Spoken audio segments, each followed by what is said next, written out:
जय हिंद फ्रेंड्स, महेंद्र कुमार ओम मां success classes में आप सभी पीढ़ी छात्र छात्रों का स्वागत है। जो भी छात्र छात्राएं ठंडी बहुत ज़्यादा बढ़ गई 2025 में बिहार बोर्ड की एग्जाम देंगे, उन सभी बच्चों के लिए आज हम एक बहुत ही शानदार जानदार टॉपिक लेकर के आएंगे।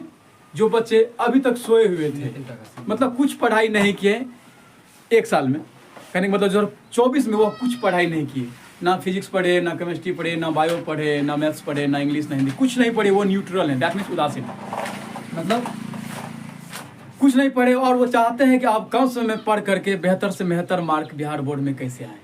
उसके लिए हम एक शानदार सा टॉपिक लेकर के आए हैं, एक नया सारणी टाइम टेबल लेकर के आए हैं। यदि आप इसे देखते हैं तो संभवतः आप बेहतर कर पाएंगे बिहार बोर्ड में।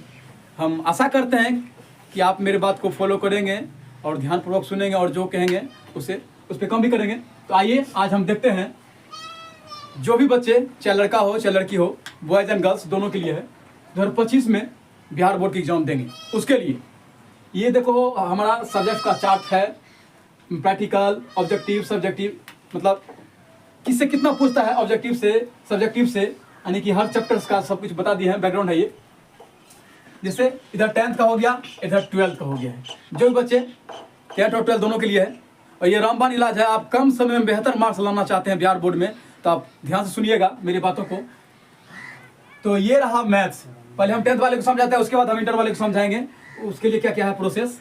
तो पहले हम मैट्रिक वाले को समझाते हैं, बताते हैं इसका टाइम टेबल क्या है। तो बाबू रे तुम सब बताओ, ये कौन सी है? मैथ। क्या है? मैथ। तो मैथ में दो प्रकार से तुमको क्वेश्चन पूछेगा, एगो ऑब्जेक्टिव, एगो सब्जेक्टिव। तो बाबू रे 50% रहेगा ऑब्जेक्टिव और 50% सब्जेक्टिव। कोई दिक्कत? नमस्कार। बताओ हिंदी में कितना रहेगा? 50% ऑब्जेक्टिव और 50% सब्जेक्टिव। इसका मतलब ये हुआ कि मैथ में, संस्कृत में, हिंदी में, सोशल साइंस में, साइंस में और इंग्लिश में 50% ऑब्जेक्टिव है, 50% सब्जेक्टिव। मतलब ये हुआ। लेकिन अगर आप बिहार बोर्ड क्लास 10th के बच्चे हैं, बिहार बोर्ड क्लास 10th के बच्चे हैं, यदि आप मैथ, हिंदी और संस्कृत, इस पे आप अगर 100% ध्यान देते हैं, इसके बारे में हम नहीं बात कर रहे हैं, साइंस और सोशल साइंस को हम बाद में बात करेंगे इस पे, लेकिन हम मैथ, हिंदी और संस्कृत को बात कर रहे हैं। यदि कोई भी बच्चा अगर मैथ में बेहतर है, बहुत, जिसको कहता है बहुत बढ़िया से तैयार किया हुआ है मैथ को, तो वो बच्चा कम से कम ऑब्जेक्टिव तो वो गलती नहीं करेगा, सब्जेक्टिव भी गलती नहीं है। मान लो अगर उस बच्चा को 50 ऑब्जेक्टिव में 50 आ गया और 50 सब्जेक्टिव में 45 आ गया, तो टोटल मार्क कितना हो रहा बाबू? 95। कितना हुआ? 95। इसी प्रकार से हिंदी में देखो 50 नंबर का ऑब्जेक्टिव पूछेगा और 50 नंबर का सब्जेक्टिव। इसमें 60 नंबर रहेगा तुमको बुक से और 40 नंबर रहेगा ग्रामर से। जैसे कारक हो गया, समास हो गया, प्रत्यय हो गया, उपसर्ग हो गया, विलोम शब्द हो गया, पर्यायवाची शब्द हो गया, मुहावरा हो गया, ये सब रहेगा आपको हिंदी व्याकरण से। लेकिन 60 मार्क्स आपको रहेगा किताब से। कोई दिक्कत? इसी प्रकार बाबू संस्कृत में भी रहेगा, 60 नंबर बुक से रहेगा और 40 नंबर ग्रामर से रहेगा। इसमें भी आपको हिंदी ग्रामर रहेगा और हिंदी में भी हिंदी ग्रामर रहेगा, नहीं समझा? संस्कृत में भी रहेगा ग्रामर और हिंदी में भी रहेगा ग्रामर, नहीं समझा? इसका मतलब ये हुआ कि हिंदी और संस्कृत को मिला करके हमको 80 नंबर का पढ़ना पड़ता है व्याकरण। कोई दिक्कत? अरे हिंदी में 40 नंबर हुआ और संस्कृत में कितना नंबर हुआ? 40 दूना 80। कोई दिक्कत? No sir. बताओ यदि हम इसमें बहुत प्रैक्टिकल नहीं है, यदि आप एक बेहतर स्टूडेंट है, अगर आप ऑब्जेक्टिव तैयारी करके जाते हैं, सिर्फ ऑब्जेक्टिव, सब्जेक्टिव को नहीं, ऑब्जेक्टिव, यदि आप ऑब्जेक्टिव को कवर करके जाते हैं बिहार बोर्ड में, 50 का 50 मैथ हिंदी में मार्क आते हैं और 50 का 50 संस्कृत में मार्क आते हैं, और आप कितनों भूसकोल विद्यार्थी हैं, आपको 20 नंबर गधांश से पूछबे करेगा, संस्कृत में भी और हिंदी में भी। गधांश आप गलती नहीं कीजिएगा। इसका मतलब ये हुआ आप हिंदी में कम से कम 50 नंबर हो गया ऑब्जेक्टिव और 20 नंबर हो गया गद्यांश। तो कितना हो गया? 50 20 70 नंबर आपको आता है हिंदी से।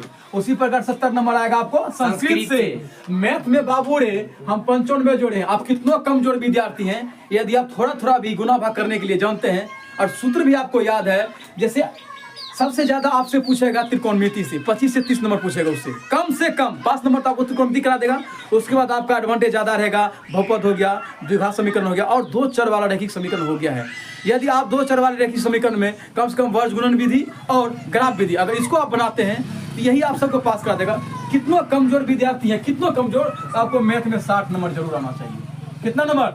60। बाबू ये बिना प्रैक्टिकल है, विदाउट प्रैक्टिकल। इसमें प्रैक्टिकल कुछ नहीं है, इसमें आपके मेहनत पे डिपेंड करता है। ये कमजोर से कमजोर विद्यार्थियों के लिए जो कभी नहीं पढ़ा है उसके लिए है कि ऑब्जेक्टिव पढ़ करके बिहार बोर्ड में फर्स्ट डिवीजन कैसे लाया जाए। कम से कम 60% आपको आएगा यदि आप मेरे टाइम टेबल को फॉलो करिएगा तब। तो बताओ रे बाबू, हिंदी संस्कृत मैथ को मिला करके टोटल कितना हो गया बताओ? 0 हो गया और 7 दूना 14, 14 6 20, 200 मार्क आता है बाबू। हिंदी संस्कृत मैथ को पढ़ने के बाद कितना नंबर आता है? 200 मार्क आता है। अच्छा बताओ, आप जो यहाँ से सोशल साइंस और साइंस का आप बात आई तो बताओ 40 नंबर का ऑब्जेक्टिव हो गया। इसमें तो गलती नहीं करना है, 40 का 40 लाना है। ऑब्जेक्टिव के बारे में बोल रहे हैं। अगर आप कमजोर विद्यार्थी हैं आपको 20 नंबर भी कम से कम अभी करेगा। 20 नहीं आएगा, अरे 10 ला सकता है ना रे, 10 ला सकता है ना सब्जेक्टिव में। तो बताओ, अब मान लो अब 20 नंबर देगा प्रैक्टिकल, 20 नंबर देगा प्रैक्टिकल। उसमें अगर तुमको मिलता है 15 नंबर, मान लो 1 सेकंड के लिए, अच्छा कॉलेज है तो 1918 दे सकता है, स्कूल है तो कितना हो गया बाबू? 25। कितना हो गया? 25।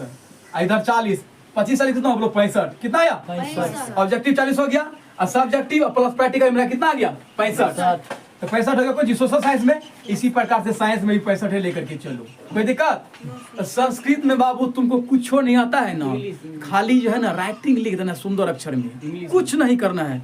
इंग्लिश के बारे में बात कर रहे हैं, इंग्लिश में सिर्फ राइटिंग लिखना है। गधांश को देख देख करके उल्टा पुल्टा के जैसे वो लेफ्ट राइट करके प्योर खाली सुंदर अक्षर में राइटिंग लिख देना है। तो हमको लगता है 40 से 50 नंबर आपको दे देगा। 40 से 50। कुछ नहीं। ऑब्जेक्टिव ABC करके मारिएगा ना तो 50 ऑब्जेक्टिव हमको लगता है कि 10 नंबर सही हो ही जाएगा, 10 हो जाएगा। ABC करके भी मारिएगा तो वैसे इंग्लिश तो कंपलसरी रहता है। हाँ, लेकिन बाबू अगर एक आप अच्छे बेहतर स्टूडेंट बनना चाहते हैं तो कम से कम 50% इंग्लिश में लाइएगा। क्या कि जैसे एयरफोर्स हो गया, NDA सब हो गया, नेवी SSR सब हो गया, इसमें 50% आपको इंग्लिश में मार्क रहेगा, तभी आप फॉर्म फिल कर सकते हैं। इसलिए आशा कीजिएगा कि 50 नंबर इंग्लिश में भी आए। इसको इग्नोर नहीं करना है बाबू। मूर्खा मास्टर सब बोलते थे बाबू इंग्लिश का कोई माय बाप नहीं है, लेकिन आपको आगे समस्या आएगी, इसलिए इंग्लिश को इग्नोर नहीं करना है। इंग्लिश में कम से कम कितना मार्क चाहिए? कम से कम 50 नंबर, कम से कम 50 नंबर। लेकिन इसका मार्क नहीं जुटेगा इसलिए, लेकिन मार्क्स लाना जरूरी है बिहार बोर्ड में, इतना समझा?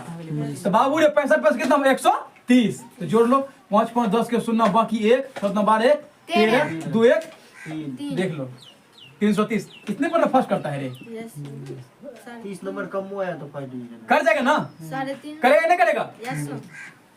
यदि आप ऑब्जेक्टिव याद कीजिएगा, यदि आप हमको फॉलो कीजिएगा या फॉलो करते हैं या मेरा टाइम टेबल आपको बेहतर लगता है तो आप इसको फॉलो कीजिए। ऑब्जेक्टिव पे ज्यादा ध्यान दीजिए। Without objective Babu in present time कुछ नहीं होने वाला है। जैसे ऑब्जेक्टिव का एडवांटेज है उसी के अनुसार अपने आप को तैयार कीजिए और आप एक बेहतर स्टूडेंट हैं तो ऑब्जेक्टिव को जैसे मॉडल पेपर हो गया, क्वेश्चन बैंक हो गया, चाहे आप जिस टीचर के पास पढ़ते हैं उसका कंटेंट हो गया, मटेरियल कैसे आपको पढ़ाया गया है उस टीचर के द्वारा, उसको फॉलो कीजिए।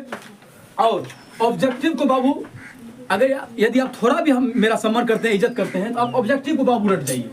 ऑब्जेक्टिव को आप रट जाइए। आप 100% गारंटी के साथ कर सकते हैं। यदि आप 30 दिन हमको फॉलो कीजिएगा, हम बेहतर गारंटी के साथ कर सकते हैं। आपको आप 5 डिवीजन कीजिएगा बिहार बोर्ड में, गारंटी के साथ कर सकते हैं। अच्छा डिवीजन से पास कीजिएगा, कम समय में बेहतर करना चाहते हैं, इसको फॉलो कीजिए, इस चार्ट को फॉलो कीजिए, इस टाइम टेबल को फॉलो कीजिए। एक अच्छे स्टूडेंट की तरह पक्का आप हम गारंटी दे सकते हैं कि आप पास कर जाएगा। तो मिलते हैं पुनः नेक्स्ट वीडियो में, तब तक के लिए जय हिंद।